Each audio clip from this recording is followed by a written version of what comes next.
సేఫాలజిస్ట్ ఆరా మస్తాన్ నేడు మరోసారి phone tapping కేసులో ఏర్పాటైన సిట్ ముందు హాజరు కానున్నారు.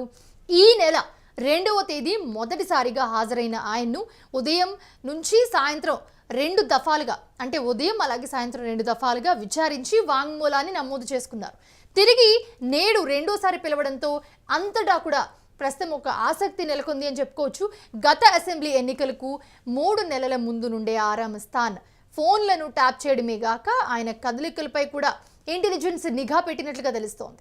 ఆయన ఎవరెవరిని కలుస్తున్నారో ఎప్పటికప్పుడు ఉన్నతాధికారులకు ప్రభుత్వ పెద్దలకు తెలియజేయడానికి 2 ప్రత్యేక బృందాలను ఏర్పాటు చేసి మరీ సమాచారం సేకరించినట్లుగా తెలుస్తోంది. 2014 మరియు 2018 అసెంబ్లీ ఎన్నికల్లో అప్పటి టీఆర్ఎస్ పార్టీకి పనిచేసిన ఆరా మస్తాన్ అనంతరం 2023 ఎన్నికల్లో కాంగ్రెస్ కోసం పనిచేశారు.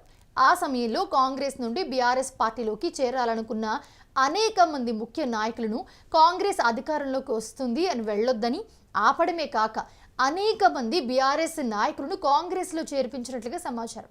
ఆ సమయంలో ఆనాటి పీసీసీ అధ్యక్షుడు రేవంత్ రెడ్డితో పాటు అనేక మంది కాంగ్రెస్ ముఖ్య నాయకులతో మాట్లాడిన కాల్ రికార్డింగ్స్ను గత ప్రభుత్వం విన్నట్లుగా సమాచారం. అయితే దేశంలోని పలు రాష్ట్రాల్లో బీజేపీకి పనిచేస్తున్న ఆరా మస్తాన్ ఆ పార్టీ నాయకులతో మాట్లాడిన మాటలు కూడా గత ప్రభుత్వం రికార్డ్ చేసింది.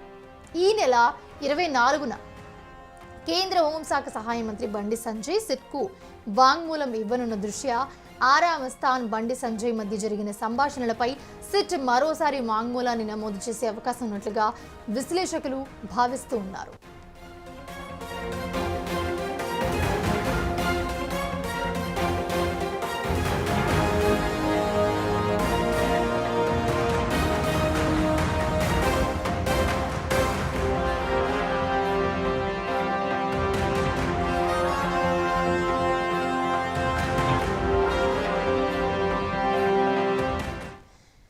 నేడు మరోసారి సిట్ ముందుకు రాబోతున్నారు ఆరా మస్తాన్.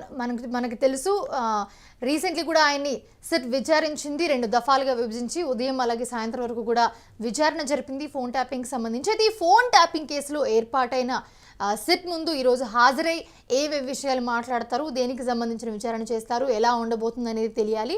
ప్రస్తుతం ఆరా మస్తాన్కి సంబంధించి దేశంలో పలు రాష్ట్రాల్లో బీజేపీకి పనిచేస్తున్న ఆరా మస్తాన్ ఆ పార్టీ నాయకులతో మాట్లాడిన మాటలు గత ప్రభుత్వం రికార్డ్ చేస్తుంది.